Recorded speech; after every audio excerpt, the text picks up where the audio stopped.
Hi, my name is Dan Gregersen, and I'm just coming back from the Swedish user group's SAP integration meeting, where I had the privilege of revealing one of the new features of the integration regression testing tool from FIGAF. So one of the big things about creating regression tests or test cases has been it's been really difficult getting all of these test data you want to test on. And ERT previously was a lot better on this, but we wanted to make it even better for you and easier to collect as many test cases as you need. So let me just show you the new feature we have added. So here I have selected all the integration ICOs, for instance, from my productive system. Right now it's on my local development system, where I also have the testing application deployed. So if I select some ICOs, so I can select some of these, and then I can do record testing, and I would do it automatically. And what automatic mean is we then assign it to a template, and we want to do 3 messages for each. What automated testing means is that it will guide you through the full process of collecting test cases, run them, and make sure everything works as you expect it to. So we can now see we have added this, we have been navigating to the page, and we can then see a list of all these different test cases that we have created. And we can see one of these test cases we are missing to add the modules at each end of the processing chain. So if I select this, it will add all of them.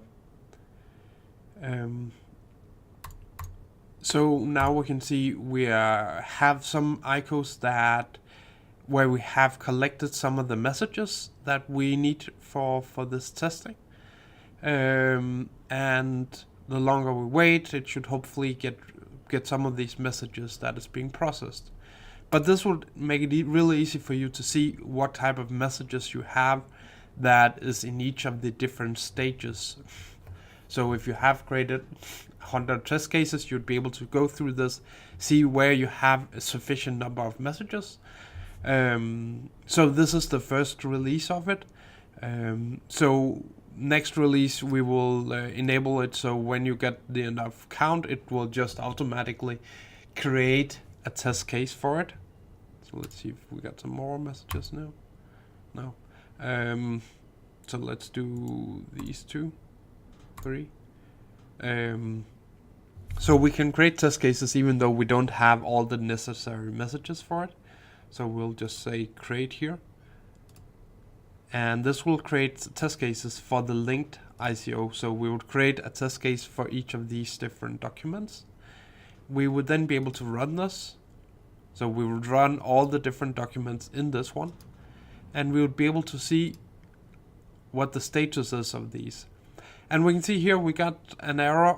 So number 10 is working okay.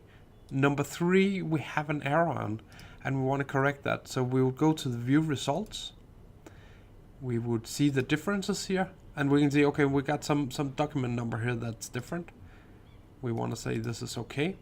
So we just add these XPath to the ignore list. The invoice date, that's also okay, because that would change. And we can then go back, and we will go here to the test cases. And when we run it then,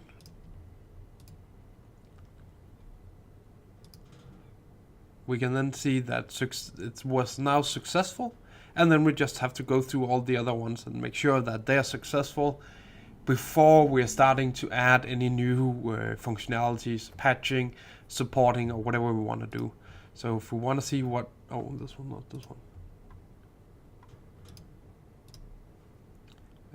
This one we had to do. So if we move the test cases on this, we can see all the different messages. We can go in and change any of them if we want to. So we can see this is the data. If you want to change it, then that would obviously give a problem when we run this. And you can do changes of the dynamic configuration if you want to do that also. Here we can see the testing results. And the one I wanted to show you here is the ICO. So here we have this ICO. We have, how do we want to test it? So we want to ignore these elements in XML format. And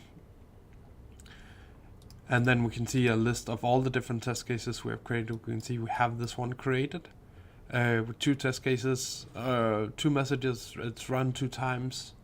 If we run it again, now we have changed this document. We would hopefully see that this one would fail. So we get an error. We results differences. So we can see that this one we have changed. We expected this one, but we got this one. So now, since it was been changed, we will just mark this as a test case, and then this should run successful next time. That was what I wanted to share with you. If you're interested in learning more about the testing tool, go to figaf.com/IRT or just figaf.com, and here you'll be able to see the different tools that we have created. To learn how fast you can set up test cases, this is definitely the fastest way, and will enable you to set up test cases, well, in a week's time instead of months, to set up a full testing scenario where you're able to test everything. But go to figaf.com/IRT or just figaf.com and check it out. Look what the tool can do. Request a free trial of it and see how well it would fit into your organization. So looking forward to hear your feedback on how you see this feature. Thanks.